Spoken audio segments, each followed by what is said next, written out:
This presentation is to make you ask the question, how did a population of immigrants from Britain, when they never went to the USA, who knows why they never did that, when they come here they're branded as peasants and convicts on arrival, but these people are presented to us Victorians as the working class who fought the law in the wild times of jail expansions in the 50s, built the railways in the 70s, panned for gold in the 80s, so that leaves the 60s to build Melbourne. So if they returned to Melbourne in the 90s, or in the 80s and the Great Depression, or if they left, things never really picked up for them. They never lift their status and are called slum dwellers in the 30s and are moved into housing estates in the high rise in the 60s, in the 50s, and or 50s, 60s.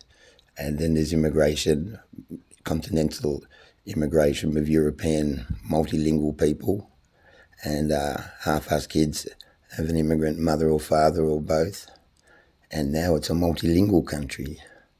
But I'm asking the question, who built Melbourne? Was it this royal family I'm about to present to you that's been white-faced by this photographer that's done some trickery, some stuff I've sussed out, like using different towns for old Melbourne and new Melbourne, and while trying to clean the place up from the flood mud, or using all the Chinese, while exporting all the so-called Tartarians. So let's see. These images are of Charles Netton, 1826 to 1902, who's also the photographer of the pictures we will see, 1860 to 1880, except for the gargoyle and the one on the cover. Now, he may be the greatest swindler I've ever seen, if I'm to believe myself and say he altered every picture and altered locations while whitening techniques on photographing people. Now, I'm putting it out there, but his portrait is the last Celtic nobility that had to run from race to build their place in towns of Victorian Melbourne in the land of Zion until 1851. Are they the Tartarians, a ragtag of old world royalty with loyal freedom-loving Slavs? There are many trick techniques on display here, so watch out for them. Paintings. That would have all been theirs. I'm not sure what they would have used that for. There's a lot more of all their stuff collected. Their science, perhaps. Collections through their family line. This would all be family stuff, I presume. There's our little colony celebration. Fitzroy Gardens. Looking down upon Lake South Melbourne. That looks like it's running up Swanston Street, that hill. That's from the Yarra. Select picture, I'd say. It looks engineered and manicured. That's Albert Park Lake. A monolith with someone that can't show their face. Someone very, very important died there. I'm not quite sure about this photo, because that's who built it. And they're living out in Longwood. That's South Yarra, how we presume we lived. That's how we presume others live. Not sure, Melbourne Uni. It could be Spencer Street or the Baths. The Windsor. Town Hall. Not sure. Melbourne Uni. Or maybe that is. See, I'm not sure what these would have been used for or what the population would have been prior to European, but I believe we're probably digging that Batman Hill out for 100 years. It's Collins Street with what looks like a Burke Mills monument. Town Hall, no clocks, or the post office, I think. Post office with clock. The museum looking filthy. Somewhere in South Melbourne. Lighting, funky looking bank, Tiger Bank. Very interesting building. You got these lampposts that are native sort of witchcraft to keep this place shut down, I believe. Looks like Native American style because it's in America. It's not for PowerPoint, so you don't see it here. Don't see it here. Any wires? It's the wires. It's the selling of electricity. That's the marketing ploy. And population for no loneliness, because it must be very lonely back in Europe when everyone's been shipped off as a slave. See, look at that. Well established. That's the public baths. Treasury and Spring Street. Well, it looks like it had wings on it.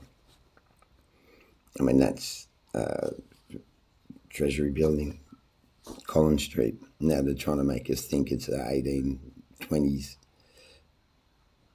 Well, it's the same era. It's the same 20 years fluctuation. 1868 or 1870. Because we didn't get rid of the horse and cart till 1910, because we didn't open Flinders Street Station. You got to remember, Flinders Street Station doesn't open till 1910. And this may well be Melbourne, that all that French writing, because it's his photo. So he's from Parliament House. Nice view. Nice view looking to the right, so looking north, looking west, south. Not bad for 1870. Not bad for 1875. Shame there's no one here. Lonely. And that's exhibition buildings. Don't know what that building is. It looks like a bit of flood mud backyard. Football. And see, they were playing cricket. People were playing cricket here. French game, I believe. So the Indigenous that played cricket in England had been playing cricket here for a while. It's pretty established. I've got these factories. I don't know if these factories were for water vapour. Like there could have been water running down from Yan Yean Reservoir underneath Melbourne, stored at reservoir, at the town reservoir, and then running underground under Melbourne and turning turbines for the charge. Look, we always write on every rock who it's for. These people, Tartarians, are for sure. Mint press, the mint, in that tigerish power, technology, so that's the storaging, that could be reservoir. That's across the Yarra or somewhere, it's tech. Remember, can't go higher than 1880, tech, can't go higher than 1880, and there's a power dome up there, and what's that? Tech, and the docks, flat chat, making a boat, been doing that for 15 years, made that 10 years ago, made all that 10 years, and the town, when did we make this, 18, made that, Cerberus, look at that, just underneath the bridge. That bridge is a very, very popular spot in 1860. And we needed that as well. And that bloke down there taking a pee. And all these boats tied up because they don't use them anymore. We'll go for tours down the other way. See, you got to get water out. Castlemaine, flood mud, look for it. Look at it cutting. Bendigo, 1870. Look at it, it's massively built out.